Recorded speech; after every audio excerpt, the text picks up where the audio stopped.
America के राष्ट्रपति Donald Trump ने पूरे ईरान को ही दुनिया के नक्शे से मिटाने की धमकी दी है।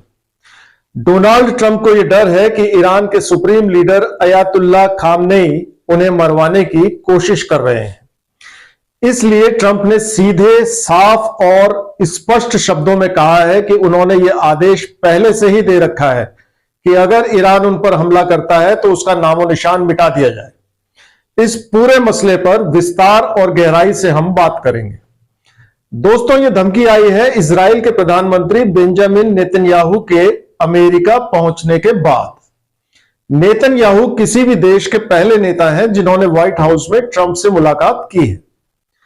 इजराइल दशकों से दो मुख्य समस्याओं से जूझ रहा है, एक तो फिलिस्तीन और दूसरा उसे हर तरह से समर्थन देने वाला ईरान। यह बात बिल्कुल साफ है कि अमेरिका में सरकार किसी की भी हो, वो हमेशा इजराइल के समर्थन में ही खड़ा होता है। नेतन्याहू से मुलाकात के बाद ट्रंप ने दो बातें कही। पहली यह कि अब गाजा पर अमेरिका का कब्जा होगा और फिलिस्तीनियों को दूसरी जगह बसाया जाएगा। यानी दशकों से इजराइल फिलिस्तीनियों के बीच जो मारकाट चल रही थी वो बंद हो जाएगी। इससे तमाम अरब देशों में हड़कंप बच गया है। इस हड़कंप के बारे में आगे बात करेंगे। दूसरा, ट्रंप ने इजराइल के साथ प्रॉक्सी वॉर लड़ने वाले ईरान पर आर्थिक दबाव बढ़ाने के आदेश दिए हैं। लेकिन इसके साथ ही ट्रंप ने ऐसा कुछ कहा जिसे सुनकर पूरी दुनिया चौंक गई। इस बारे में हम सबसे पहले बात करेंगे क्योंकि बाकी बातों के तार भी इससे जुड़े हुए हैं। तो डोनाल्ड ट्रंप ने ईरान के बारे में क्या कहा है, पहले यह सुन लेते हैं, फिर आगे चर्चा करेंगे। Iran made an attempt on your life. Yeah, that would be called total obliteration. That would be a terrible thing for them to do. Not because of me. If they did that, they would be obliterated. That would be the end. I've left instructions.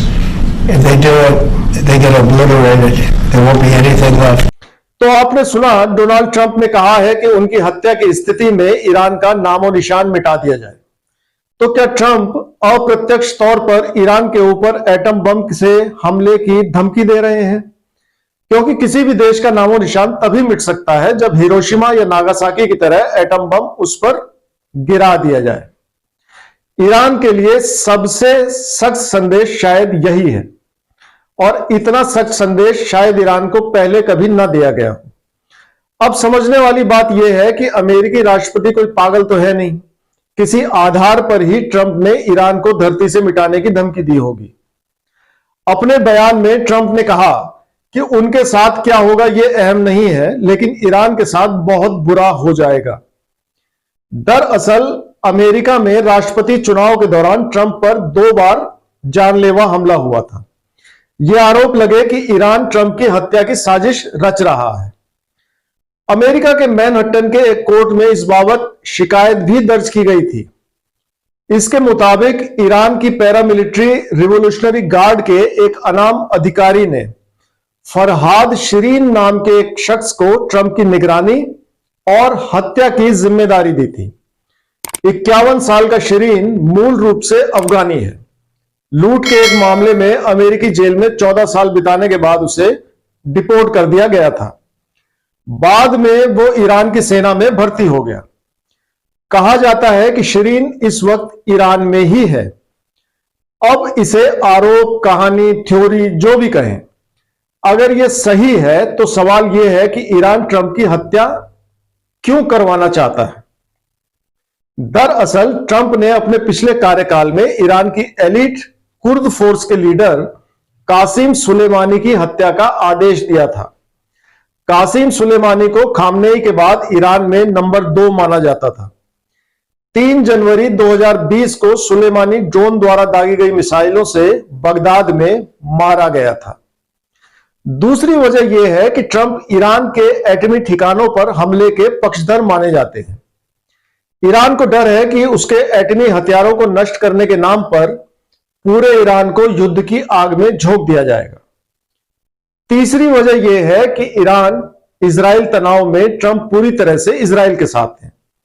यानी Iran को लगता है कि Trump के सामने अपना पक्ष रखने का कोई फायदा नहीं है। इस चर्चा में यह भी जान लेते हैं कि अगर ट्रंप की हत्या हो जाती है तो अमेरिका में क्या होगा। ऐसी स्थिति में उपराष्ट्रपति जेडी वेंस राष्ट्रपति बन जाएंगे। वैसे ईरान ने हमेशा ट्रंप की हत्या की किसी भी साजिश से इनकार किया है। अब सवाल यह है कि ट्रंप पर हमले तो राष्ट्रपति चुनाव के दौरान हुए थे, अब उन्हें राष्ट्रपति बने हुए कुछ अरसा हो चुका है, तो अब वो ईरान को नए सिरे से धमकी क्यों दे रहे हैं।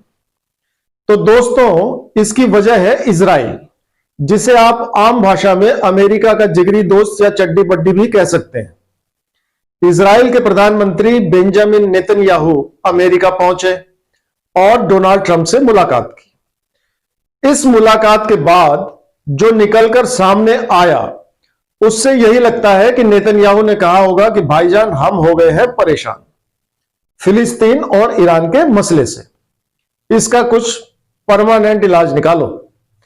तो ट्रंप ने ईरान पर ज्यादा कठोर प्रतिबंध लगाने का आदेश दे दिया।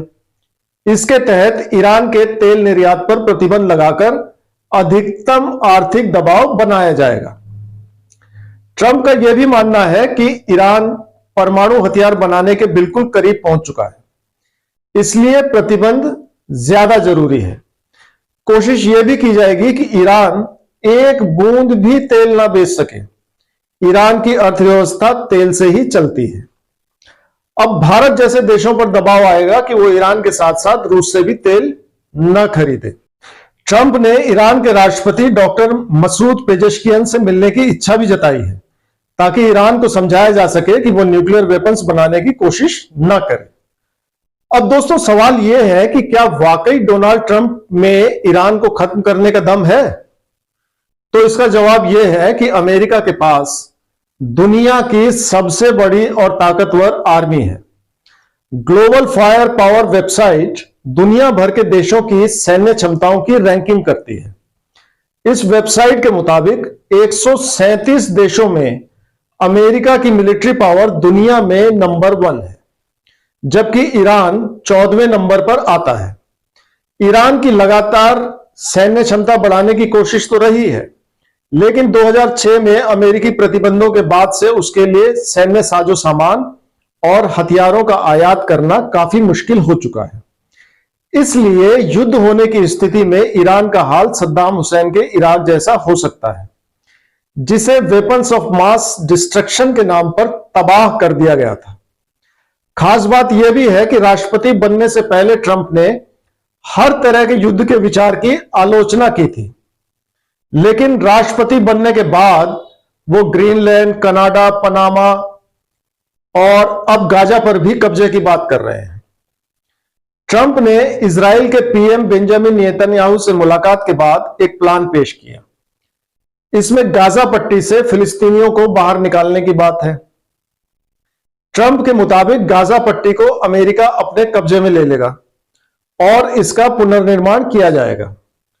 इससे अरब देश नाराज और परेशान है, क्योंकि अलग फिलिस्तीनी राष्ट्र के सपने की हत्या हो जाएगी। दूसरी बात यह है कि 23 लाख फिलिस्तीनियों की आबादी आखिर कहां जाएगी? इतनी बड़ी आबादी को अरब देश तो रखेंगे नहीं। खास बात यह है कि इसमें फिलिस्तीनियों की कोई राय शामिल नहीं है। शायद ट्रंप यह मानकर चल रहे हैं कि फिलिस्तीनियों को भेड़ बकरियों की तरह कहीं भी हांका जा सकता है।